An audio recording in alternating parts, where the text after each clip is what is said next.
Мен Айтжанов Қайрат Дауылбайұлы, Ақтөбе қаласында қарапайым отбасында дүниеге келдім.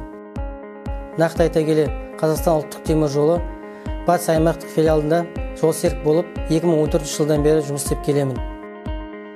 Қызметімен қоса компаниямыздағы спорттық шараларға қатысамын. Әсіресе кіші мини футболдан жүлделі жетістіктерге жетіп жүрмін. Жалпы айтқанда, Қазақстан темір жолы батыс аймақтық филиалы Ақтөбе бөлімшесіне ұлттық құрамасында капитанымын. Мен ұсынғым келіп отырған бағдарлама кейбір ұзақ бағытта жүретін жолаушылар пойыздарының ресторан орнына өзгеріс жасап, ойын-сауық вагон рестораны немесе ойын-сауық асхана рестораны қылып өз ойымды айтқым келеді.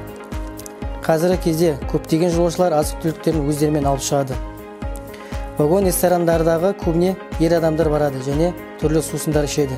Оның барлығы көпедегі көршілерге немесе жол серіктерге кедергі болады.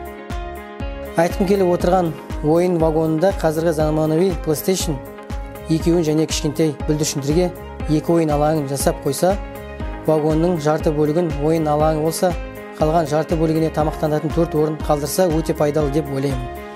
Бір сөзбен айтқанда, жолаушыларда көңілді, бүлдіршіндерде көңілді. Ойын вагонына келген әр жолаушылардан компанияға пайда түсіп отырмақ. Қазіргі заманға сай жастардың сұранысы бойынша осы жобаны сіздерге ұсынып отырмын.